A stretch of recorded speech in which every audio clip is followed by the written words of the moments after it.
가정의 달입니다. 가정의 달을 맞이해서 오늘부터 신자의 가정 생활이란 주제로 말씀을 전하도록 하겠습니다. 구약 성경에 보면 가정에 관련된 많은 이야기들이 등장합니다. 그 첫 번째는 창세기 2장과 3장에 기록된 아담과 하와 가정이 있고요. 4장으로 넘어가면 가인과 아벨 가정이 있죠. 같은 사장에 라멕이라고 하는 사람의 가정 이야기가 있습니다. 6장으로 넘어가면 노아 가정 이야기가 있고요. 12장으로 가면 아브라함, 이어서 이삭, 야곱, 요셉 가정 이야기로 이야기가 진행되는 것을 볼 수 있습니다. 자, 그런데 성경에 기록된 이 모든 가정 이야기에는 한 가지 공통점이 있는데 문제없는 가정은 하나도 없다라는 공통점이 있습니다. 아담과 하와가 살았던 에덴 동산에서 둘은 처음엔 사이가 좋았으나 죄를 짓고 나서는 틀어졌습니다. 가인과 아벨 이야기에서는 가인이 아벨을 죽이죠. 라멕 이야기에서는 라멕이라고 하는 사람이 최초로 두 여인과 결혼을 하게 됩니다. 그리고 그는 살인자가 됩니다. 노아는 의인이었지만 그가 술을 마시고 취해서 벌거벗고 잠을 자죠. 그 모습을 본 함, 둘째 아들을 노아가 저주하는 것을 볼 수 있습니다. 아버지로서는 할 수 없는 그런 죄를 지었던 것이죠. 아브람과 사라 사이에도 문제가 참 많았습니다. 특별히 후처인 하갈과 아브라함, 사라 사이의 그 갈등 문제가 심각했습니다.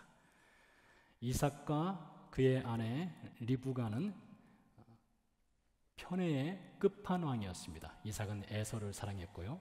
리브가는 야곱만을 사랑했습니다. 야곱은 어떻습니까? 아내가 4명이나 있었습니다. 아들을 12명을 낳았고요. 딸이 하나 있었습니다.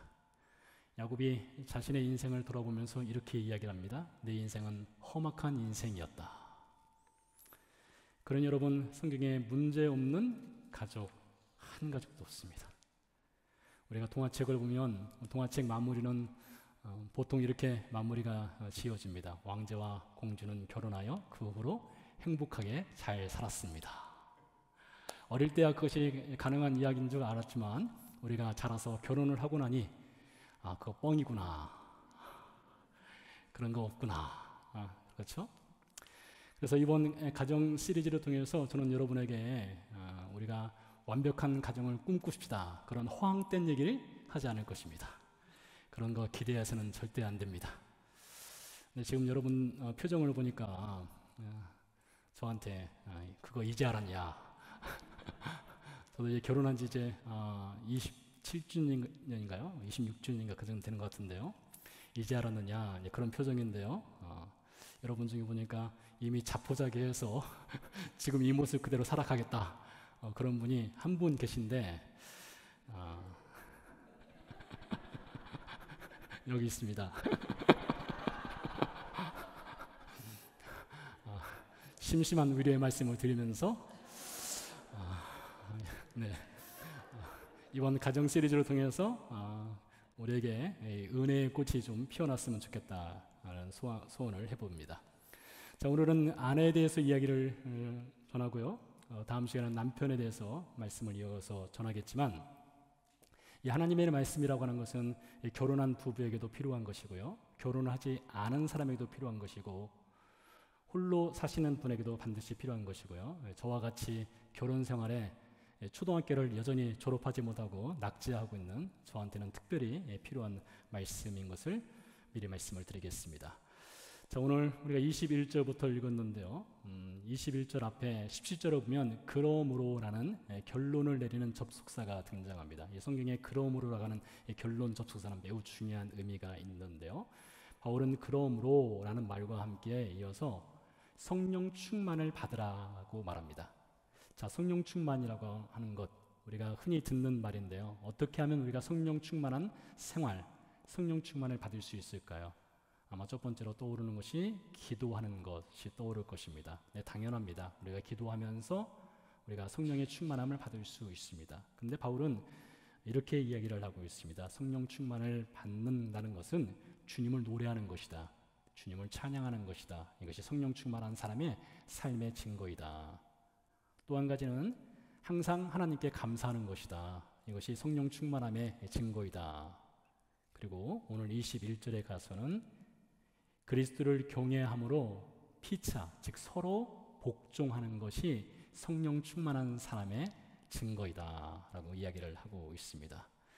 자, 21절 그리스도를 경외함으로 피차 서로 복종하라. 이것은 우리가 이번 가정 시리즈를 이어나갈 때에 가장 중요한 키워드가 된다는 것을 꼭 기억하시기 바랍니다. 짧은 구절이니 외우시면 더 좋습니다. 그리스도를 경외함으로 서로 피차 복종하라. 자, 그래서 우리 한번 이 시간에 말로 한번 해보고 싶은데요. 이렇게 따라서 해보시기 바랍니다. 그리스도를 경외함으로 서로 복종하겠습니다. 네, 좋습니다. 자, 서로 복종하라. 이것이 키워드입니다. 자, 바울이 21절에 보니까 이 경외함이라고 하는 단어를 쓰고 있는데요. 이 경외함, 이것은 헬라어로 보면 두려워하다라는 의미가 또한 담겨 있습니다. 경외함과 두려움은 같은 단어입니다. 신약 성경을 보면 예수님을 두려워하는 제자들의 모습 혹은 군중들의 모습을 표현한 장면들이 등장하는데요. 문맥상 보면 이런 때 예수님을 두려워하고 경외하였습니다. 언제인가 예수님이 풍랑이는 바다를 잔잔하게 하셨을 때, 어떤 신적인 능력을 보여줬을 때에 사람들은 예수님을 향해서 경외하고 두려움을 표현하였습니다. 이때의 두려움은 무서움이 아닙니다. 공포가 아닙니다. 그래서 학자들은 예수님을 향해서 두려움을 표현하거나 경외함을 표현한다는 것은 사랑을 표현한 것이다, 이렇게 이야기를 합니다. 그러니 21절에 그리스도를 경외함으로 서로 복종하라, 이것은 달리 바꿔서 그리스도를 두려워하고 그리스도를 사랑함으로 서로 복종하라, 이렇게 바꿔 말할 수도 있습니다. 자, 이 대전제를 마음에 담고 22절로 넘어가 보도록 하겠습니다. 아내들이여 자기 남편에게 복종하기를 주께 하듯 하라. 창세기 3장으로 가면 선악과 사건 때 사탄이 하와를 유혹을 합니다. 그러면서 이거 먹으면 너도 하나님처럼 될 수 있어 라고 했습니다. 사탄은요, 하와한테 하나님이다 라고 하지 않고 하나님처럼 혹은 하나님 같이라고 했습니다. 하나님은 아니란 것이죠. 자, 그런데 인간은요, 이 사탄의 유혹을 받고 나서 한 단계 더 들어갑니다. 그래서 내가 스스로 하나님이 되어버립니다. 사실 성경의 큰 주제 중에 하나예요. 인간 스스로가 하나님이 되어버리는 것이요. 그래서 인간은 정도의 차이는 있겠으나 내가 하고 싶은 것, 내가 원하는 것, 내가 마음에 원하는 것, 내 마음대로 하는 어떤 절대자가 되고 싶은 욕망을 어느 정도는 갖고 있습니다. 그러니 복종한다는 말을 듣게 되면 일단 부정적인 생각이 들어올 수 있습니다. 내가 원치 아니하는 것을 내가 해야 한단 말인가? 그래서 사람들은 복종이란 말을 썩 좋아하지 않을 수 있습니다. 결혼한 뒤에도 마찬가지입니다. 아내나 남편이나 내 마음대로 하는 것, 막는 것 별로 좋아하지 않습니다. 자기만의 방을 만들어 놓고 이것은 내 마음의, 내 삶의 바운더리니 이 바운더리는 절대로 침범하지 말라라는 경고 표시를 합니다. 인간은 사실 본성적으로 복종을 사실 매우 싫어합니다. 그러니 아내들이여 자기 남편에게 복종하라. 근데 지금 얼굴 표정을 보니까 남자분들은 다 웃으시는 표정 같고 한데요. 아내들이여 자기 남편에게 복종하라, 이런 말이 나오면 사실 싫다. 내가 왜 해야 돼? 이거 남녀 차별하는 거 아니야? 지금 어느 시대인데 이런 말을 하고 있어? 성경 수정해야 되는 거 아니야? 이런 생각, 마음의 불편함 충분히 들 수 있습니다. 그러나 여러분 잘 들어보시기 바랍니다. 저는 이 시간 여러분에게 제 주장, 제 생각, 제 견해를 말하기 위해서 서 있는 사람이 아닙니다. 저는 어떻게 해서든지 최선을 다해서 하나님이 말씀하시는 것을 여러분에게 가르치고자 이곳에 서 있는 것입니다. 따라서 제가 여러분에게 이렇게 말한다고 합시다. 하나님이신 예수님께서 세상에 사람의 몸으로 오셨습니다. 사람으로 33년을 사셨습니다. 그분이 십자가에서 죽으셨습니다. 사흘 만에 다시 살아나셨습니다. 예수 그리스도의 십자가 보혈의 피로 우리가 구원을 받았습니다 라고 말한다면 여러분 무엇에 근거해서 제가 말한 것을 믿을 수 있겠습니까? 목사가 말하니까요? 아니죠. 목사가 말한다고 해서 믿는 것 매우 위험한 것입니다. 목사가 그 말에서 믿는 것이 아니라 성경이 무엇을 말했는가, 성경의 근거에서 목사의 말을 확인을 해봐야 하는 것입니다. 우리의 신앙이라고 하는 것은 오로지 성경에 근거한 것이 되어야 됩니다. 우리는 성경의 근거에서 예수님을 알고 배우고 믿는 것이지요. 워싱턴 역사박물관에 가면 토마스 제퍼슨이라고 하는 미국 대통령을 지낸 분의 성경이 있습니다. 제퍼슨 바이블이라고 하는데요. 이 제퍼슨 성경은 이 성경의 내용 중에서 기적에 해당되는 부분을 제퍼슨이 가위로 잘라냈습니다. 예수님의 부활, 기적이죠? 가위로 잘라냈습니다. 그리고 기적이 아닌 예수님의 도덕적인 생활만을 묶어서 편집한 성경, 그것이 제퍼슨 성경입니다. 이 제퍼슨 성경은 제퍼슨이라고 하는 대통령이 선택적인 믿음을 갖고 있다는 것을 여실하게 보여주는 성경이 되겠습니다. 여러분 성경을 부분적으로 믿으십니까? 어떤 부분은 선택하여 믿고 어떤 부분은 믿을 수 없다, 그런 생각 갖고 있습니까? 그것은 정상적인 신자의 건강한 믿음은 아닙니다. 물론 우리가 성경을 다 이해할 수 없습니다. 저도 마찬가지고요, 여러분도 마찬가지입니다. 성경을 잘못 해석할 수 있습니다. 그러나 성경의 어떤 부분을 선택해서 믿는 것은 차원이 다른 것입니다. 이것은 정상적인 믿음이 아닙니다. 여러분 기억하시기 바랍니다. 신자는 성경의 근거에서 예수님을 믿는 사람들입니다. 성경의 근거에서 구원의 고백을 하는 사람들입니다. 그러니 아내들이여 자기 남편에게 복종하라, 이 말씀을 선택적으로 받아들이고 받아들이지 않는 것은 건강한 믿음은 아닌 것입니다. 자, 이미 우리는 21절에서 대전제로 그리스도를 경외함으로 서로 복종하라 하였습니다. 그러니 22절에서 아내들이여 자기 남편에게 복종하라, 이것은 아내들에게만 해당되는 것이 아닌 것을 우리는 이미 알고 있습니다. 이것은 사실 남편들에게도 해당되는 것입니다. 다만 바울이 이 말씀을 써내려가는 순서상 아내들에게 먼저 남편에게 복종하라, 이 메시지를 주는 것입니다. 자, 바울이 사용한 이 복종이라고 하는 단어는 군대 용어입니다.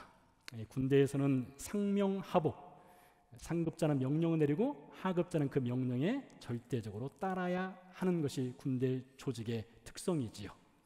그래서 바울이 이 군대 용어인 복종이라고 하는 단어를 사용했기 때문에 혹 우리는, 아내들은 상급자인 남편이 지시를 내리면 무조건 순종해야 된다, 따라야 된다, 그렇게 생각한다면 이 본문을 오해하는 것입니다.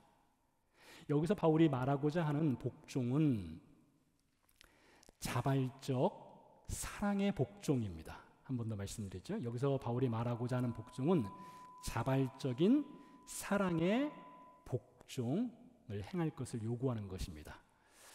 그럼 자발적 사랑의 복종이 무엇이냐, 이것을 우리가 살펴볼 필요성이 있겠는데요. 자, 항상 이 성경에서 그 예를 찾다 보면 우리는 예수님을 발견할 수가 있습니다. 바로 예수님께서 자발적인 사랑의 복종의 모범을 보여주셨습니다. 그 대표적인 말씀이 빌립보서 2장 8절입니다. 내용은 이렇습니다. 사람의 모양으로 나타나사 자기를 낮추시고 죽기까지 복종하셨으니 곧 십자가에 죽으심이라. 여러분 이 말씀을 잘 보시면요, 이 말씀에는 우리가 믿고 우리가 고백하는 복음의 핵심적인 내용이 있습니다. 자, 사람의 모양으로 나타나셨다고 했습니다. 그러니 하나님이신 예수께서 세상에 사람의 모양, 즉 성육신을 하신 것이지요. 두 번째, 자기를 낮추셨다고 했습니다. 예수님이 세상에 오셔서 가장 낮은 종의 모습으로 사람들을 섬겨주시는 삶을 사셨습니다. 이것이 사복음서의 증언이죠. 세 번째로요, 죽기까지 복종하셨으니 십자가에서 죽으셨다고 했습니다. 이것이 복음의 핵심 내용 아니겠습니까? 사람으로 오셨고 사람으로 사셨고 십자가에서 죽으심으로 우리를 구원하신다. 여러분, 복음을 말한다면 이것을 말씀하시면 되는 것입니다. 근데 이 예수님께서 죽기까지 복종하시는 십자가의 죽으심, 이 복종은 군대에서 행하는 상명하복, 하나님이 너 죽어 라고 해서 그 명령에 예수님이 무조건적으로 순종했느냐, 그것이 아니라는 것입니다. 예수님은 자발적으로 사랑의 복종을 행하신 분입니다. 로마서 5장에서 그것을 우리가 찾아볼 수 있는데요. 우리가 가끔 로마서 5장, 참 중요한 장인데요, 이것을 인용하는데요. 로마서 5장에 보면 우리 인간의 본성, 우리가 구원받기 이전에 우리의 모습을 이야기하죠. 우리가 아직 연약할 때에, 우리가 아직 죄인 되었을 때에, 우리가 아직 하나님의 원수 되었을 때에 하나님께서 그 아들을 세상에 보내심으로, 즉 십자가에서 죽이심으로 우리를 향한 하나님의 사랑을 확증하셨다 하였습니다. 그래서 예수님이 십자가에서 죽은 것은 어쩔 수 없이 죽은 것이 아니라 우리를 사랑하시기 때문에 자발적으로 복종하여서 십자가에서 죽은 것입니다. 자발적인 사랑의 복종을 예수님이 행하시는 것이죠. 요한복음 10장의 예를 또한 볼 수 있습니다. 요한복음 10장에 보면 양치기가, 즉 목자가 양을 위해 죽는다는 말씀이 있습니다. 여러분, 세상적으로 그것을 이해할 수 있겠습니까? 여러분이 목자라면 양을 사자가 잡아간다 해서 그 사자와 싸워서 대신 죽을 수 있겠습니까? 그럴 사람 없습니다. 그런데 예수님이 그것을 행하신다는 것이죠. 예수님 말씀하셨습니다. 목자는 양을 위해 목숨을 버린다라고 말씀하셨습니다. 그리고 실제로 그렇게 하셨습니다. 그것이 바로 예수님이 보여주신 자발적 사랑의 복종입니다. 혹 여러분 가운데 예수님께서 하나님께 복종하였다고 하니 하나님은 지위가 높으신 분이고 예수님은 지위가 낮은 분인가, 이런 생각을 한다면 그것 또한 성경을 오해하는 것입니다. 예수님과 하나님은 동등하신 분이십니다. 예를 들어볼까요? 요한복음 1장 1절, 태초에 말씀이 계시니라, 이 말씀이 하나님과 함께 계셨으니 이 말씀은 곧 하나님이시니라 했습니다. 요한복음 1장을 쭉 내려가다 보면 이 말씀이 누구냐? 이 말씀은 곧 예수라고 했습니다. 그러니 예수님이 곧 하나님이시다. 예수님과 하나님은 동등한 자격, 권세, 권능, 본성, 본질, 모든 것이 동등하신 분이란 것입니다. 그래서 요한복음 10장 30절에서 말하기를 나와 아버지는 하나이다 말씀하셨습니다. 빌립보서 2장 6절 하나님 예를 더 보면 이렇습니다. 그는, 즉 예수님은 근본 하나님의 본체시나 하나님과 동등됨을 취할 것으로 여기지 아니하셨다 했습니다. 때문에 예수님이 의리기 때문에 죽은 것이 아닙니다. 하나님과 동등되지만 하나님과 동등하신 그분이 자발적으로 복종하여서 사랑하여서 십자가에서 죽으셨다, 이것이죠. 자, 성령 하나님도 마찬가지입니다. 성령 하나님은 우리가 가끔 성령님에 대해서 오해하는 것 중에 하나가 성령님은 보내심을 받았으니 성령님은 혹 지위가 낮은 분이 아닌가, 이런 생각할 수 있습니다. 자, 그런데 성경을 볼까요? 요한복음 15장 26절, 내가 아버지께로부터 너희에게 보낼 보혜사 곧 아버지께로부터 나오시는 진리의 성령이 오실 때에 그가 나를 증언하실 것이요. 예수님이 하나님 아버지를 통해서 성령님을 보내신다고 했습니다. 하나님과 예수님은 성령님을 보내시는 분이고 성령님은 보냄을 받습니다. 그렇지만 성령 하나님 역시 하나님과 예수님과 동등하신 분이십니다. 우리 성령 하나님께서도 마찬가지로 자발적으로 사랑하여서 자발적으로 복종하여서 세상에 오신 분이고 신자를 구원하신 것입니다. 자, 따라서 예수님을 믿는 신자라면 예수님을 경외함으로, 예수님을 두려워함으로, 예수님을 사랑함으로 자기 남편을 향해서 자발적인 복종의 사랑을 하라, 이렇게 오늘 바울이 명을 하고 있습니다. 자, 사랑이라고 하는 것은요, 표현할 때만 사랑이 될 수 있습니다. 표현하지 않는 사랑은 사랑이라고 말할 수가 없습니다. 제가 여러분 연배를 보니까 갑돌이와 갑순이 이야기, 노래를 아실 만한 연배이십니다. 그렇죠? 다 아시죠? 갑돌이와 갑순이. 여러분 둘이 어떻게 했습니까? 둘이 사랑에 빠졌습니다. 사랑했어요. 같은 말에 살았고 사랑했습니다. 근데 비극적인 사랑으로 끝납니다. 갑순이와 갑돌이는 서로 결혼을 어떻게 했습니까? 못했습니다. 사랑했지만 서로를 사랑했지만 같이 부부가 되지는 못했습니다. 왜 그럴까요? 왜 결혼을 하지 못했을까요? 사랑함에도 불구하고요. 노래 가사에 보니까 이렇게 써 있습니다. 겉으로는 모르는 척 했대요. 아니 그게 무슨 말입니까? 예? 모르는 척 했대요. 안 그런 척 했대요. 그리고 시집간 날 첫날 밤에 달 보고 울었답니다. 아니 이게 웬일입니까? 아니 사랑하면 사랑한다고 고백을 하고 말을 했으면은 결혼도 하고 뭐 동화 같은 이야기는 아니겠지만 지지고 볶으면서 살 수 있지 않겠습니까? 근데 하고 말았다는 것입니다. 그러니 여러분 사랑이라는 것은 표현하지 않으면 그것은 죽은 사랑이고요. 향기 없는 꽃과 같은 것이란 것이죠.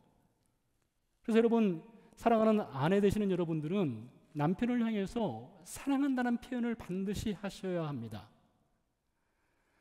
제 개인적인 얘기를 좀 해보도록 하죠. 죄송합니다. 네, 뭐 아내 사랑하는 얘기가 아닙니다. 제가 24살이 되었을 때 저는 결혼을 했고요. 그때 당시 저희 아버지께서 지난 시간에 잠깐 말씀드렸지만 교통사고로 당하셔서 반신불구이고 정신이 없으신 상태였습니다. 어느 날 제가 시골로 내려가면서 아버지에 대한 생각을 좀 하게 되었습니다. 근데 그날은 제가 아버지에게 내려가서 머리도 깎아드리고 또 목욕도 시켜드리고 내려가면 그렇게 하는데요. 아버지에게 제가 사랑을 고백해야 되겠다는 그런 생각이 들었습니다. 그때 가서 좀 철이 조금 들려고 했던 것이죠. 근데 용기가 나지 않더라고요. 왜요? 아버지를 향해서 사랑 고백을 해본 적이 없기 때문에 용기가 나지 않는 거예요. 그래서 몇 주간을 거쳐서 쭉 내려가면서 이번 주에 내가 사랑 고백해야지 했는데 못하는 겁니다. 나중에 제가 용기를 냈습니다. 아버지를 끌어안았습니다. 그리고 아버지에게 아버지 사랑해요 하고 안아드렸습니다. 근데 참 안타까운 사실은 아버지가 그것을 알아들 수가 없었다는 것이죠. 정신이 없으셨기에 아들이 사랑 고백을 해도 그 사랑 고백에 아들아 나도 너 사랑한다 하고 어깨를 두드려줬으면 참 좋았을 텐데 그렇게 할 수가 없었습니다. 여러분 이 고백도 타이밍이 매우 중요합니다. 아내들이요 자기 남편에게 복종하라. 그냥 밑에 을의 관계로서 살라는 것이 아닙니다. 예수님께서 자발적으로 복종의 사랑을 하였으니 아내들도 남편을 사랑하라 이것이죠. 그러면서 바울이 이어나가기를 이렇게 말하고 있습니다. 죽게 하듯 하라 했습니다. 죽게 하듯 하라. 여러분 죽게 하듯 하라 이것이 어떤 의미인지를 우리가 좀 성경을 통해서 구체적인 예를 살펴볼 필요성이 있습니다. 마태복음 25장에서 예수님이 모든 민족을 모아놓고 심판을 하시는데요. 이렇게 시작됩니다. 31절 인자가 자기 영광으로 모든 천사와 함께 올 때에 자기 영광의 보좌에 앉으리니 모든 민족을 그 앞에 모으고 각각 구분하기를 목자가 양과 염소를 구분한 것 같이 하여. 예수님께서 마지막 때에 양과 염소, 사실 양과 염소는 사람들을 비유한 것입니다. 양과 염소를 구분하여 양은 오른편에 염소는 왼편에 두신다 했습니다. 그러면서 매우 충격적인 말씀으로 이어가십니다. 34절 이하의 말씀을 보면 그때 임금이 그 오른편에 있는 자들에게 이르시되 내 아버지께 복받을 자들이여 나와 창세로부터 너희를 위하여 예비된 나라를 상속받으라. 내가 줄일 때에 너희가 먹을 것을 주었고 목마를 때에 마시게 하였고 나그네 되었을 때에 영접하였고 헐벗었을 때에 옷을 입혔고 병들었을 때에 돌보았고 옥에 갇혔을 때에 와서 보았느니라. 여러분 그때 의인들이 어떻게 예수님께 반응을 보입니까? 뭐라고 말합니까? 언제라고 했습니다. 언제 우리가 주님이 헐벗은 걸 보았고 언제 우리가 주님이 옥에 갇혔을 때 찾아봤고, 언제 주님이 굶주렸을 때 우리가 먹을 것을 주었습니까? 언제요? 우리는 주님을 만난 적이 한 번도 없는데요. 그러자 40절에서 예수님이 이렇게 말씀하십니다. 임금이 대답하여 이르시되 내가 진실로 너희에게 이르노니 너희가 여기 내 형제 중에서 지극히 작은 자 하나에게 한 것이 곧 내게 한 것이니라. 매우 충격적인 말씀이죠. 우리는 하나님을 사랑한다고 수없이 고백합니다. 심지어 어떤 경우에는 하나님을 위해서 이 생명 바치겠다고 결단을 하기도 합니다. 2003년에 제가 이스라엘로 선교를 가게 되었을 때에 사람들이, 저를 아는 분들이 그렇게 말했어요. 이스라엘 그 위험한 나라에 왜 가려 하느냐. 제 마음엔 결단이 있었습니다. 죽으면 죽으리로다. 이스라엘에서 난 뼈를 묻겠다. 그런 결단을 하고 눈물을 흘리면서 각오를 하고 이스라엘에 갔습니다. 버스를 타고 학교를 가게 되는데 그 당시 버스를 타면 좀 위험했습니다. 폭탄 테러가 가끔 있었기 때문이죠. 죽으면 죽으리다는 각오를 가지고 버스를 탔는데 제가 어디에 앉았을까요? 어디가 제일 안전한가? 어디에 앉아야 죽지 않을까? 가방은 항상 앞으로. 왜요? 폭탄이 퍽 터지면은 가방이 저를 좀이라도 보호할까봐 가방은 항상 앞쪽으로.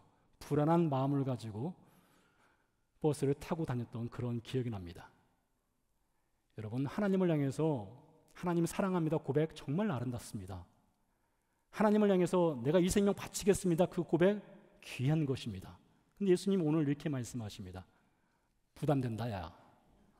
그런 고백 참 부담된다. 나한테 그런 고백 하지 말고 네 옆에 있는 작은 자를 돌아봐라. 그 작은 자의 모습에서 너는 나를 볼 수 있어야 된다. 이걸 말씀하시는 것이죠. 사랑하는 아내 여러분, 여러분에게 작은 자는 누구이냐? 바로 여러분 옆에 있는 남편입니다. 남편을 불쌍히 여기십시오. 남편에게 긍휼을 베푸십시오. 남편에게 사랑의 자발적 복종을 하시기 바랍니다. 자, 23절 말씀을 더 이어가도록 하겠습니다. 23절, 이는 남편이 아내의 머리됨이 그리스도께서 교회의 머리됨과 같음이니 그가 바로 몸의 구주시니라. 바울은 남편이 아내의 머리가 된다 하겠습니다. 또 이 말씀을 들으면 마음이 불편할 수 있습니다. 남편은 머리, 나는 뭐란 말인가? 가불관계인가? 또 이런 생각이 들 수 있지만 여러분, 이것은 뭐 성차별도 아니고 어떤 가불관계도 아니고 역할, 기능의 차이를 말하는 것입니다. 여러분, 머리가 정상이면요, 정상인 머리는 몸을 반드시 보호하게 되어 있습니다. 정상적인 머리가 몸을 해치지는 않습니다. 그러니 여러분의 남편이 정상이라면 아내를 보호하는 건 당연한 것이죠. 그렇지 않겠습니까? 이어서 바울이 말하기를 그리스도께서 교회의 머리가 되시고 그분은 몸의 구주시다 이렇게 말하는데요. 자, 우리가 예수님이 교회의 머리가 되신다. 즉, 제 머리가 예수님이시고 저는 이 몸이라는 것이지 않겠습니까? 어떻게 예수님이 저의 머리가 되시고 혹은 여러분의 머리가 되시고 저와 여러분은 예수님의 몸이 될 수 있을까요? 그래서 하나의 몸이 완성될 수 있을까요? 하나님이신 예수님이 세상에 오셨습니다.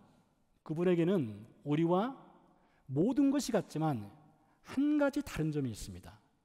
그분은 거룩하신 분입니다. 죄가 없으신 분이고요. 우리는 죄가 있는 인생입니다. 이것을 혈액형으로 바꿔 말하자면 예수님의 영적 혈액형은 거룩입니다. 우리의 영적 혈액형은 죄인입니다. 그래서 거룩과 죄라고 하는 것은 물과 기름처럼 어울릴 수가 없는 것입니다. 그런데 놀라운 것은 성경이 무엇을 말하느냐? 고린도서 5장 21절 말씀에 보니까 하나님이 죄를 알지도 못하신 이를 우리를 대신하여 죄로 삼으신 것은 우리로 하여금 그 안에서 하나님의 의가 되게 하려 하심이라 하였습니다. 이게 무슨 말이냐? 우리 안에 흐르는 이 죄라고 하는 피를 예수님이 다 빼내시고 예수님의 거룩한 피로 대신 수요를 내서 완전히 예수님의 피로 채워주신 것입니다. 그래서 생리적으로 거룩한 피와 죄인의 피가 어울릴 수 없고 하나가 될 수 없는데, 예수님의 십자가 죽음을 통해서 그분의 피를 우리에게 공급해 주심으로 우리를 의롭게 하시고, 우리와 예수님이 머리와 몸의 관계로 하나의 몸으로 만들어 주셨다는 것입니다. 그래서 우리가 예수님과 하나의 몸이 되었어요. 하나의 몸, 이것을 말하니 여러분, 결혼을 했을 때에 남자와 여자가 하나의 가정을 이루면서 한 몸을 이룬다, 이렇게 말하지 않습니까? 그 근거가 바로 창세기 2장에 등장을 하지요. 창세기 2장 18절 말씀입니다. 여호와 하나님이 이르시되 사람이 혼자 사는 것이 좋지 아니하니 내가 그를 위하여 돕는 배필을 지으리라 하시니라. 내가 그를 위하여 돕는 배필을 짓겠다 말씀하셨는데요, 우리 한글 성경에는 잘 드러나지 않지만 그 원문인 히브리 성경을 보면 이 표현에는 특별한 의미가 담겨 있습니다. 내가 그를 위하여 돕는 배필을 지으리라, 이 말씀에는 아담이라고 하는 인생을 세워놓고 돕는 배필이 되는 하와가 되겠죠. 하와를 세우는데 서로 마주보는 존재로 세우겠다는 것입니다. 서로 마주보는 존재. 아담이 위에 있지도 않고요, 하와가 밑에 있지도 않고요, 같이 동등한 자격으로 서로 마주보는 존재로 하나님이 세워주시겠다는 거예요. 높고 낮음, 성차별이 없이요. 자, 그래서 하나님께서 이 서로 마주보는 존재를 만들기 위해서 아담을 잠재우시고 아담의 갈비뼈를 취해서 하와를 만들지 않습니까? 그리고 하와를 아담에게로 데려왔습니다. 자, 그런데 여러분, 이 장면이 정말로 아름다운 에덴 동산에서 일어난 결혼식 장면이에요. 하나님이 서 계시고 하나님이 하와를 데려오고 아담을 데려와서 서로 마주보게 하신 것이죠. 정통적인 결혼에는 주례가 있고 양옆편에 신랑과 신부가 있지 않습니까? 그와 같은 장면입니다.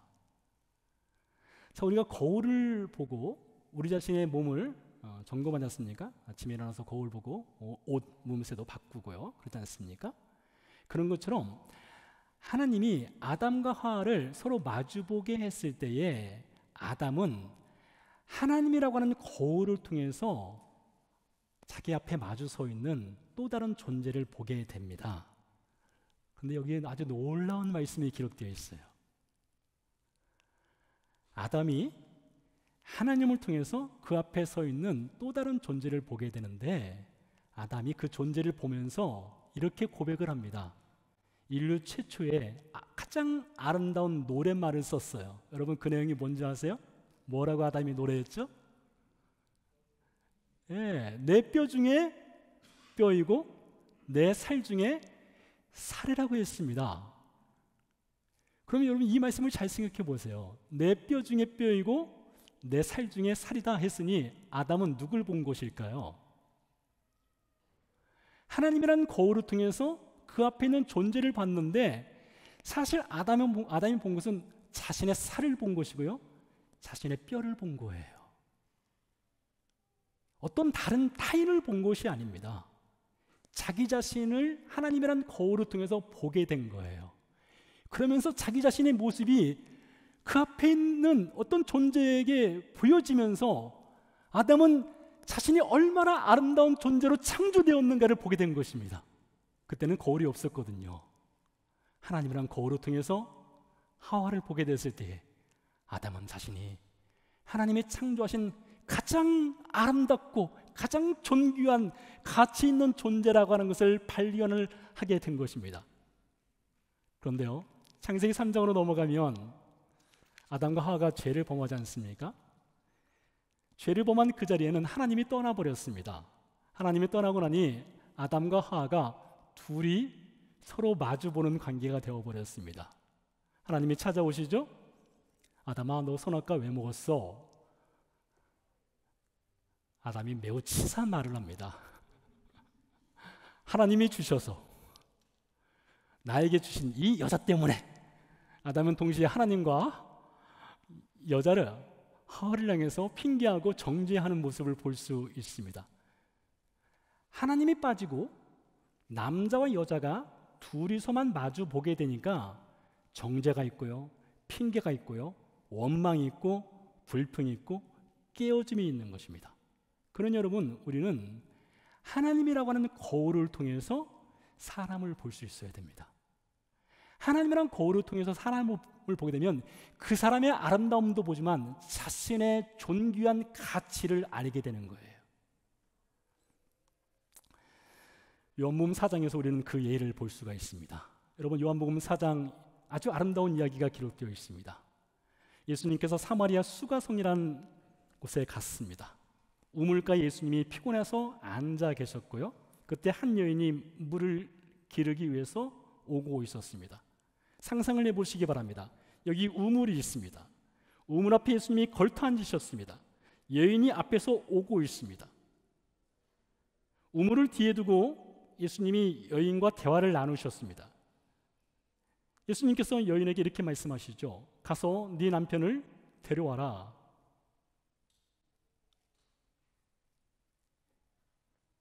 여인이 가장 듣고 싶지 않은 말입니다. 가장 숨기고 싶은 말이죠. 그 여인의 인생에 있어서 치명적인 아픔이 있는 말입니다. 가서 네 남편을 데려와라. 그런데 어떤 일이 벌어지게 됩니까? 그 여인이 물동이를 내려놓고 동네로 뛰어들어갑니다. 그러면서 동네 사람들에게 이렇게 말해요. 내가 행한 모든 일을 내게 말한 사람을 와서 보라. 그가 그리스도가 아니냐. 여러분, 그동안요, 이 여인은 우물물을 길러내기 위해서 우물에 와서 두레박을 내리면서 그 우물 안에 비춰지는 자신의 모습을 보았습니다. 우물에 비춰지는 자신의 모습은 실패입니다. 우물에 비춰진 자신의 모습은 푸르렀던 시절은 지나가고 얼굴에는 분노가 있고요, 두려움이 있고요, 외로움도 있고요, 망해버린 인생의 모습이 그 우물물에 그대로 보여지고 있었습니다. 그 여인은 스스로를 용서할 수 없는 그런 인생을 살아가고 있었어요. 그런데 오늘 그 여인이 우물물을 직접 보지 아니하고 예수 그리스도라는 거울을 통해서 보았을 때에 그 여인은 있는 모습 그대로를 사랑하시는 그 예수 그리스도의 사랑을 만나게 되는 것입니다. 자신이 어떠한 삶을 살아왔든, 얼마나 실패했든, 그 안에 있는 분노와 두려움과 외로움이 있지만, 망해버린 인생 같지만 나는 너를 있는 모습 그대로 사랑한다 라는 거울이 되시는 예수님을 그 여인이 만나는 것입니다. 그러니 와서 보라, 그가 그리스도가 아니냐 라고 했던 것이죠. 거기서 끝나지 않습니다. 예수님은 그 여인을 있는 모습 그대로 보실 뿐만 아니라 그 여인을 위해서 십자가로 올라가시죠. 그 여인을 위해서 자발적 복종의 사랑의 죽음을 스스로 맞이하시게 되는 것입니다. 그러니 사랑하는 성도 여러분, 우리가 어떻게 누군가를, 자기 남편을 자발적으로 복종하여 사랑할 수 있겠습니까? 어떻게 가능할까요? 사랑에 관한 많은 책을 읽으십시오. 사랑과 관련된 좋은 강연들을 들으십시오. 그런데 그 어떤 강연도, 어떤 책도 예수님이 행해 주신 자발적 복종의 사랑을 뛰어넘지는 못합니다. 오늘 저는 여러분들이 오늘 이 자리를 떠나기 전에 여러분과 여러분의 남편, 여러분과 그 누군가의 그 사이에 하나님이 서 있었으면 좋겠습니다. 예수 그리스도 자발적 복종의 사랑을 행하신 그 예수님이 늘 앞에 서 있어서 그 예수님을 통해서 누군가를 봤으면 좋겠습니다. 그 누군가를 통해서 자발적 복종을 했으면 좋겠습니다. 그 누군가를 통해서 사랑을 말로, 손으로 표현했으면 좋겠습니다. 함께 기도하고 찬양드리겠습니다.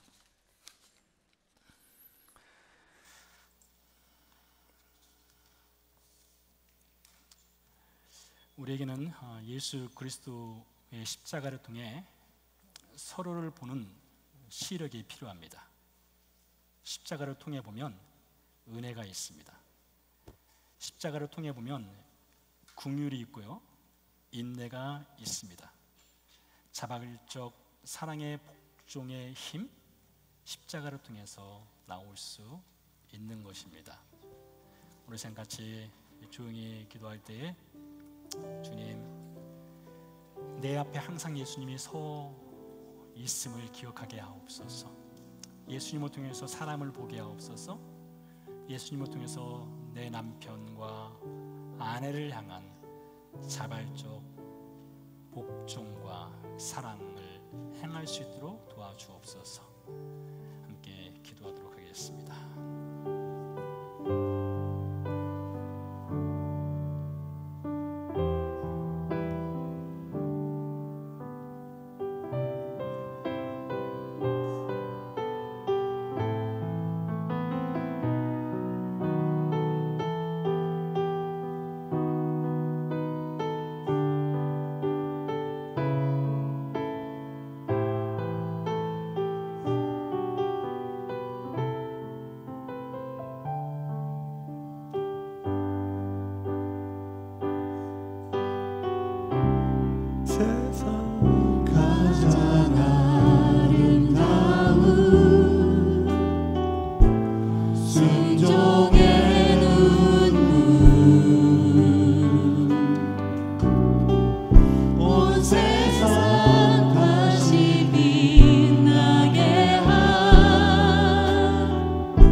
사랑하기 위해 낳는 것이야. 우리 이 자리에 뭐 잘 키우는 것도 좋겠지만 우리의 사랑을 받아야 될 우리 친구들이 옆에 있습니다. 다 사실 예수님의 형상들이에요. 우리가 우리가 섬겨야 될 귀한 존재들입니다. 우리 시간 같이 우리 어린 친구들을 위해서 축복하며 기도합시다. 여러분 건강을 위해서 기도해 주시고요. 무엇보다 어릴 때 예수님을 만날 수 있도록 기도해 주세요. 예수님께서 이들의 삶을 이끌어 가시도록 기도해 주시고 우리 어린 친구들을 축복하면서 함께 기도하도록 하겠습니다. 살아계신 아버지 하나님 감사합니다. 하나님께서 우리 새서만교회 귀한 자녀들을 허락하여 주시니 고맙습니다. 주님 감사합니다. 주님의 은혜입니다. 하나님 이 시간 우리 사랑하는 어린 친구들을 주 앞에 올려드리며 기도합니다. 하나님 어린이들을 사랑하시고 어린이들이 나에게 오는 것을 막지 말라 말씀하시며 천국은 이런 자들의 것이라 말씀하신 주님, 우리 어린 친구들을 위해서 그 생명을 자발적으로 십자가에 내어주심으로 사랑과 구원의 은혜를 불어주신 주님 감사합니다. 하나님 이 시간 우리 사랑하는 어린 친구들을 축복하며 기도하니 하나님 건강 지켜주시옵소서. 머리부터 발끝까지 하나님의 은혜 가운데 강건하게 붙들어 주시옵소서.